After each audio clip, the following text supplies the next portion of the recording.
I had a patient of Dr. Gonino's tell me the other day that Dr. Gonino comes in to see him, knocks on the door, opens the door. He's sitting on the table. Dr. Gonino has an IV going and he's dragging along the IV pole. That's how much these intravenous nutrients mean, folks. Sometimes you have to bypass the gut. You are not what you eat. You are what you absorb. Welcome to Dr. John Gonino. He's a friend of mine, a physician out here locally, and we refer some people to him.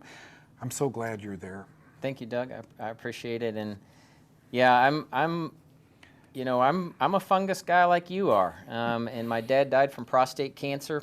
I think the prostate gland behaves kind of like a chunk of bread dough. In other words, if you have a chunk of bread dough and you want it to swell up and get fat so you can stick it in the oven and make bread out of it, what you do is put yeast in there and that's what will happen.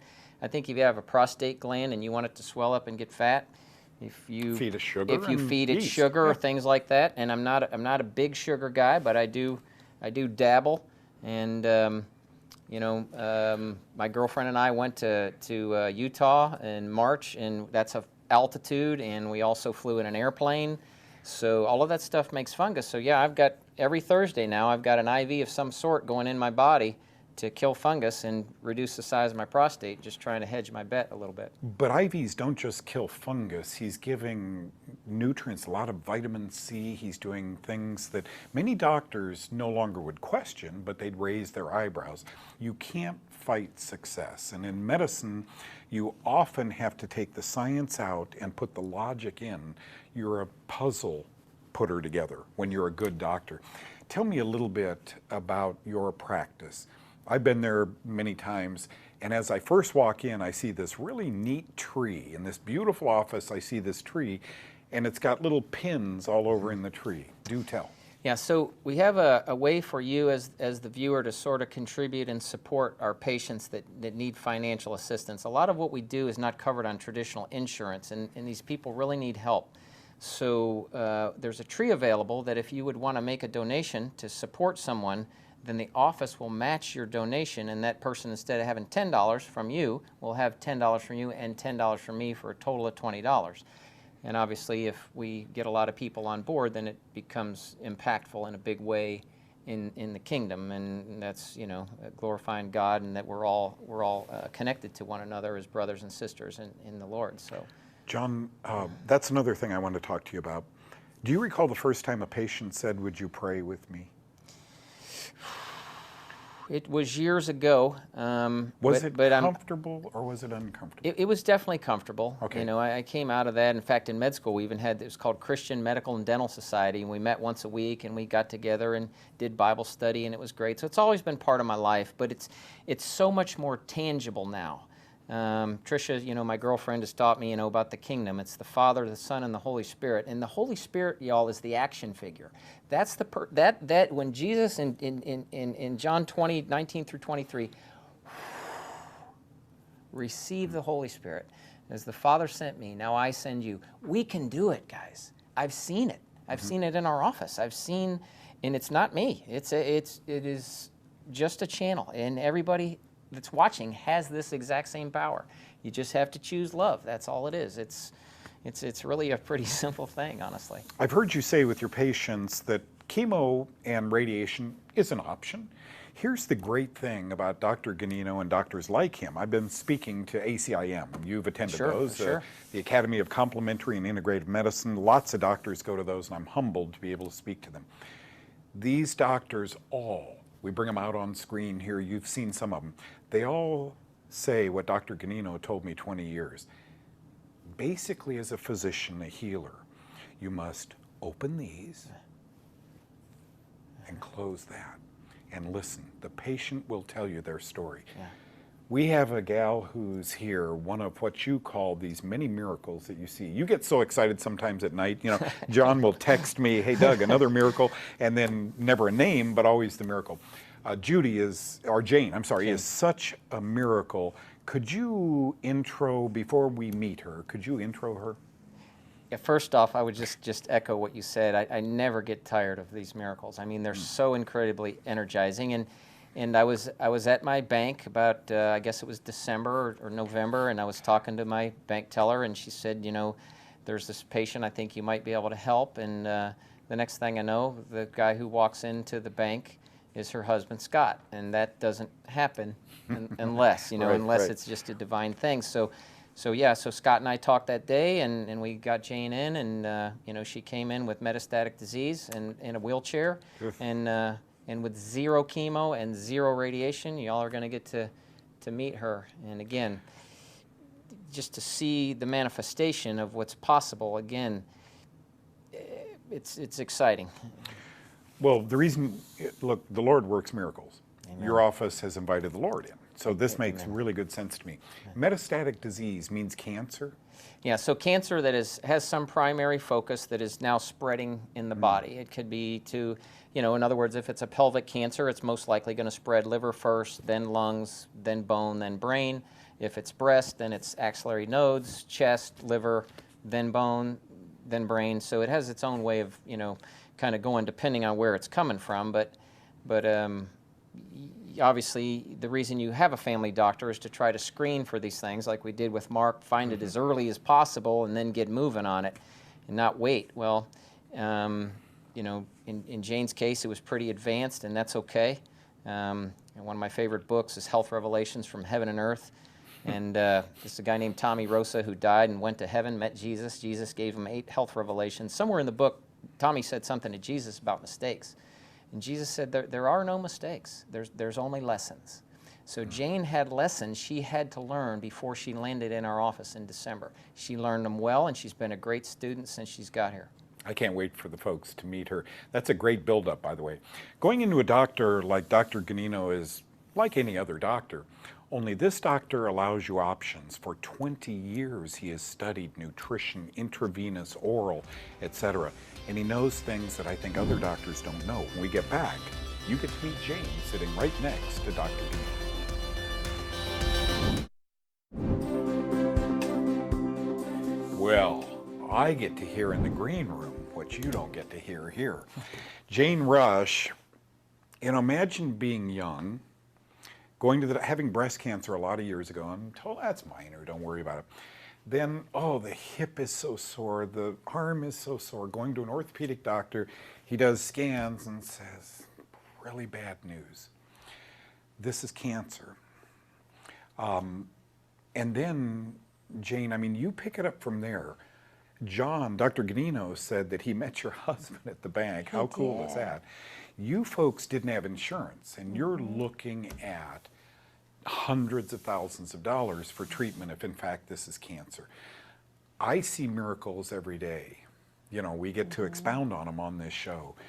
Tell me the rest. When Scott came home from work, who's sitting right over there, your husband, when Scott came home from work, or was that a cell call?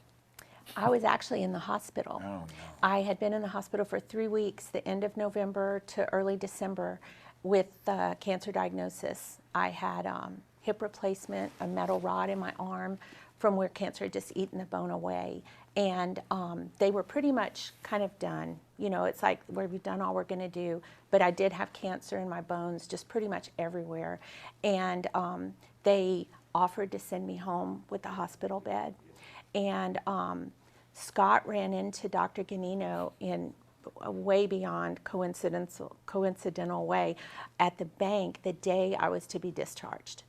And our bank teller hooked him up, and he said, I want to see her the minute she gets out of the hospital. So I was discharged one evening, Wednesday evening. Thursday morning, we were in his office. Okay, take it from there, Dr. Gonino.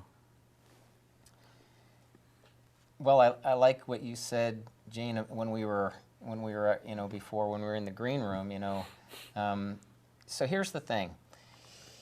Most doctors like to follow cancer with a serial CAT scan.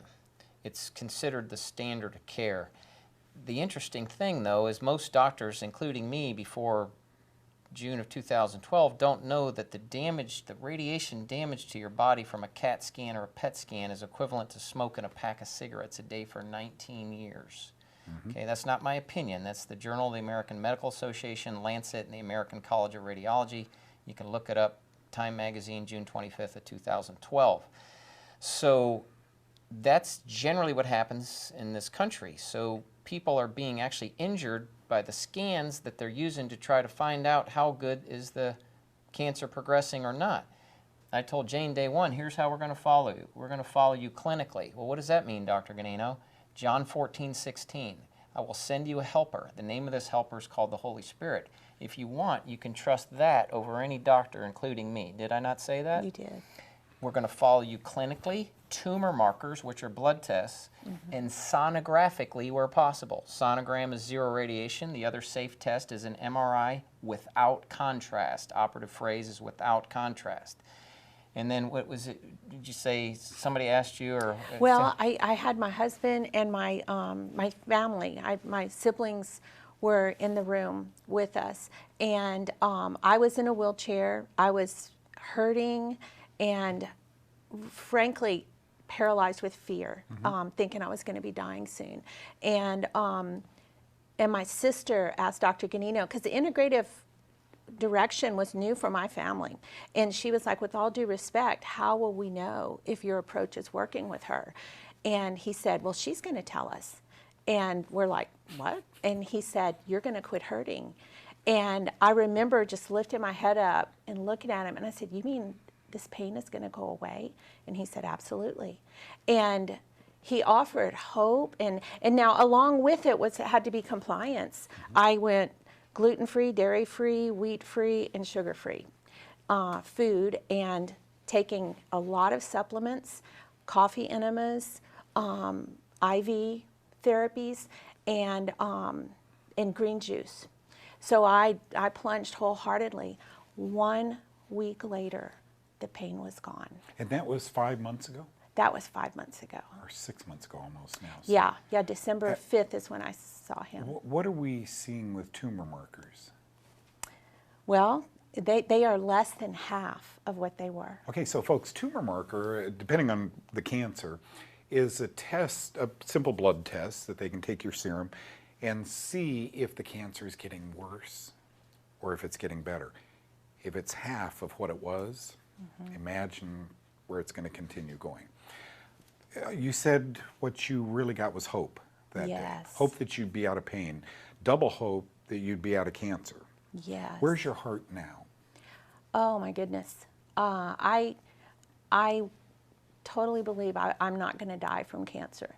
You know, I may, and he said something my last appointment with him that kind of rubbed me the wrong way initially about learning to live with cancer. Because I'm like, no, I want it gone. I want it gone. I don't want to live with it.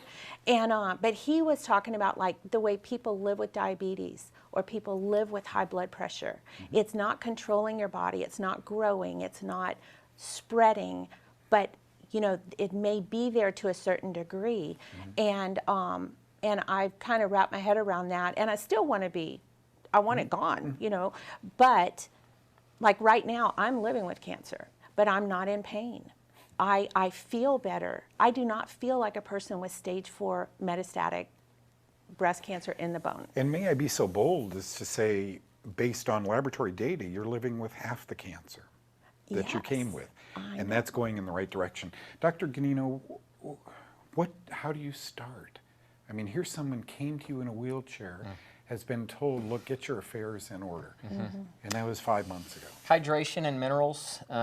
If you start removing the water from a fish tank, eventually the water in the tank is going to start looking brown and black and green, and the fish is going to be swimming around in there like he's drunk. And what America does generally as a medical system, we'll take those drunk fish, pull them out of the water, pump them full of a bunch of antibiotics and steroids, and stick them back in the water.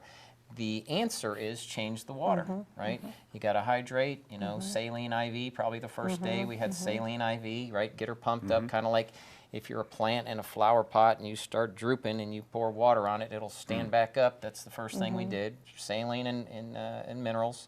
And then we put her blood on the microscope and see what are we dealing with, how much fungus are we going to, Was there fungus? There was fungus, and it was clumpy blood, real sticky. Rouleauing of, Yes, exactly. Yeah. Yeah, So- and so we start working on that through the IV. You know, it's easier to get nutrients into somebody through an IV than it is orally, and that sounds weird to say, well, you got a needle stick and all that, but yeah, listen, y'all, these people's guts have been traumatized by antibiotic steroids and birth control pills for years and years and years. They're not absorbing squat. Okay. You've got to detox and you know, before you can absorb Right. well, you know. Dr. Gonino does a couple of things very well. Number one, he teaches other doctors how to explore these areas, right? And you probably have the question right now, some of you, well, how do we get in touch with Dr. Gonino? Where is he? Did you not hear y'all? He's in Texas. He's in Texas. There's the URL. Click right there, get more information. Number two, this wall. Did you see that when you walked in? I did. Isn't that I amazing, did. Jane? And The- I was on that wall. You were on that wall and people pledged money to help Yeah. you. Quickly tell them how your church responded. Oh, my church is incredible. They gave. They just gave. They started a GoFundMe page. We did not know it. It was like a surprise, and we had a lot of money come in through there that we were able to. Personal question. Do you find yourself crying a lot?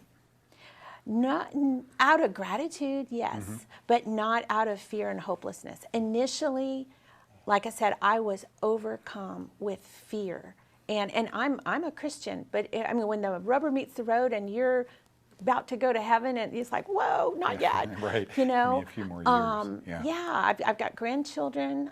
You know, Jane, it's a miracle. Yes, it's it an is. incredible story, and you get to ride on it for many, many more years. Dr. Gonino, God bless you. Thank you Doug. for your work. Thank you for what you do. Good to see you guys. thank you.